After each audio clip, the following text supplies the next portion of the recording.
let's get back to our original task, which was to prove this remaining direction of theorem 122. So assume that there exists an injection from n to m, and then try to prove that n is less than or equal to m. So let's start by thinking about an example. In this direction, I'm trying to prove that if an injection exists, then the inequality must hold. So let me try to think about an example where there's an injection and the inequality does not hold, and I want to think about why that's contradictory, why that cannot happen. So here's a situation where the inequality does not hold. It is definitely not the case that 5 is less than or equal to 3.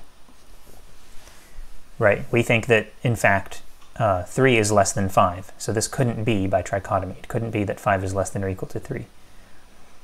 So could we have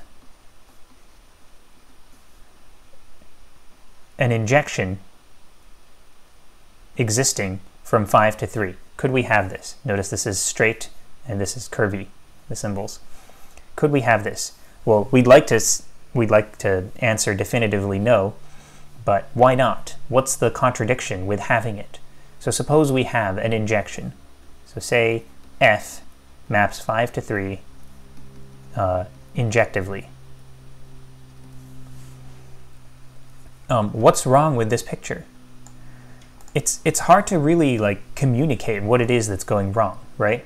Like if you draw a picture of 5, so the set 5 consists of 0, 1, 2, 3, 4, and draw a picture of 3 that consists of 0, 1, and 2. So these are the elements of 5 and these are the elements of 3. Then it just feels like you can't draw the arrows in any way that doesn't lead to conflict, right? You send 0 somewhere, you send 1 somewhere, you send 2 somewhere, and then where are you going to send 3? Everyone's already hit. Wherever you send 3, wherever it ends up, you have a problem. You have non-injectivity, right? But how do you communicate that in a rigorous proof? What's actually wrong? Well, how about we start here? So let's start here. Here's my picture of 5 and my picture of 3. And instead of trying to fill in arrows and just being like, look, you can't do it, let me just go with what information I have. I know F maps 5 to 3 injectively here, and I'm trying to show that this is contradictory, but I don't know what F is. F could be anything. So let's make F kind of be this black box.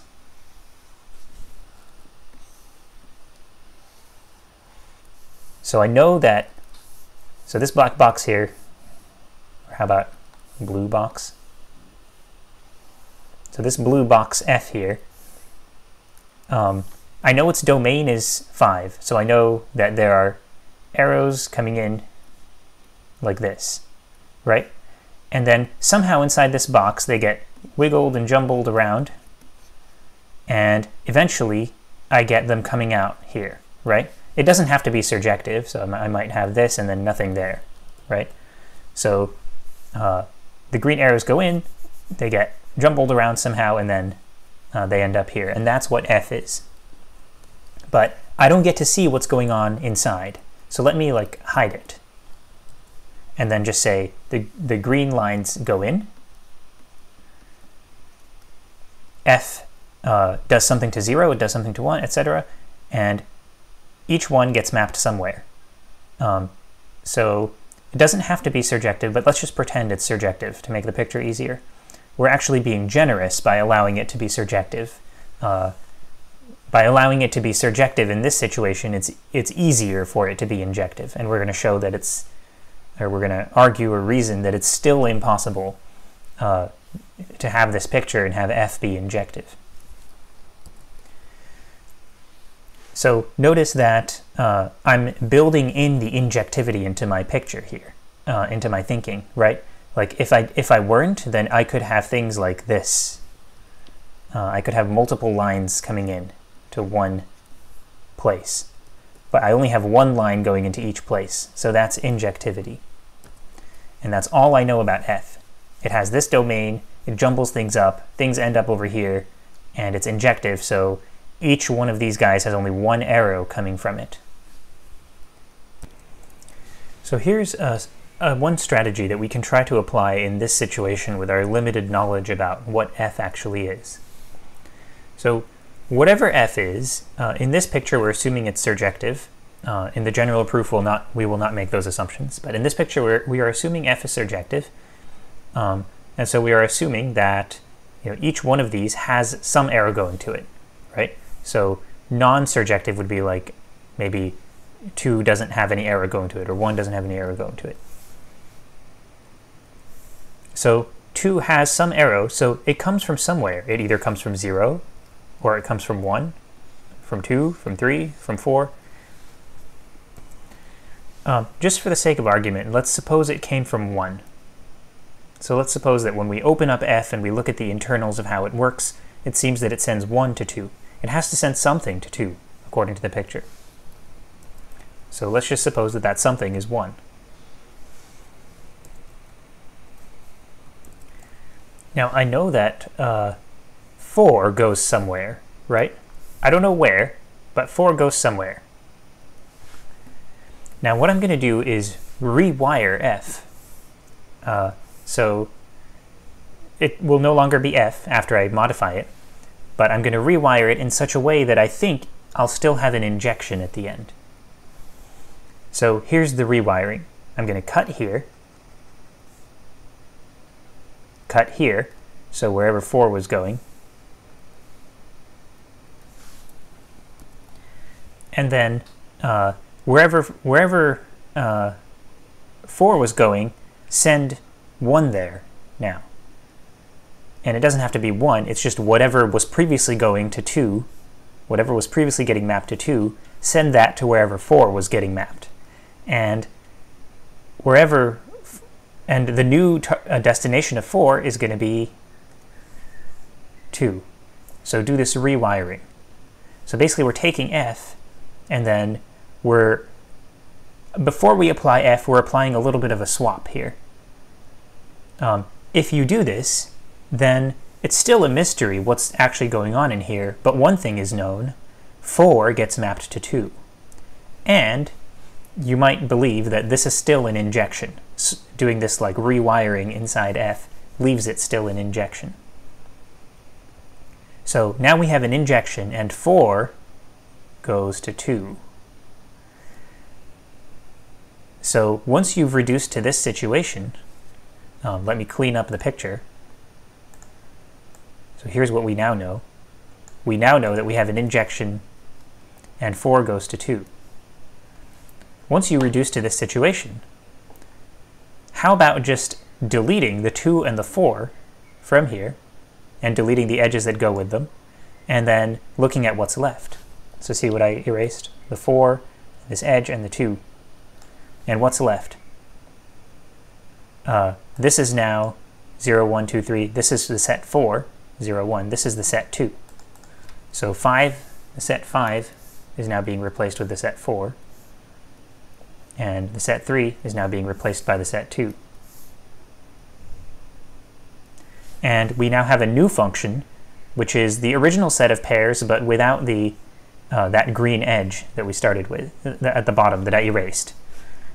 So new function, I think it's still injective. These are all things we'll have to verify in the proof. New function, I think it's still injective, and we have this going from 4 to 2, an injection from 4 to 2. So now we have gone from 5 injecting into 1, into 3, to 4 injecting into 2. There exists an injection 5 to 3. We were able to modify the situation to get there exists an injection 4 to 2. Can you see where this is going? Keep modifying. So now 1 comes from somewhere, right? I don't know where, but maybe 1 comes from 2. Okay, if 1 comes from 2, well, look at where 3 goes. It goes somewhere, right? Maybe, probably to 0, right? this entire situation is contradictory. This picture is not supposed to actually make sense. So it's hard to not be biased in the argument. But then cut here, and then rewire. And then we now have a situation where 3 is going to 1. And 2 goes, I don't know where, but 3 goes to 1. And I should now be able to erase this part of the picture and still have an injection.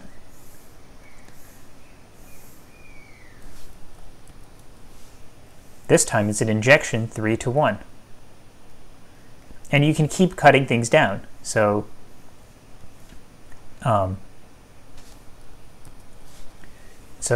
in the next step, this comes from somewhere, right? Maybe it comes from 0, maybe it comes from 1, maybe it comes from 2, but by rewiring inside, we can arrange it so that it comes from 2. And then we can delete this portion of the diagram, and then we have,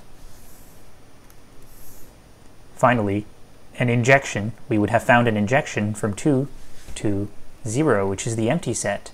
And that sounds impossible, right? An injection from a non-empty set to the empty set. In fact, it's not even possible to have a function from a non-empty set to the empty set, right? Because you have to send the things in the domain somewhere, and if there's no target, then that's a contradiction. So you see how by iteratively adjusting how the function operates, we're able to go from an injection 5 to 3 to an injection 4 to 2 to this to a clearly contradictory situation, and hence this cannot happen. All right, so now our job is to take this seed of an idea, this kind of partial argument that we've come up with pictures, and then make it rigorous and apply it to a general case where it's n and m rather than 5 and 3.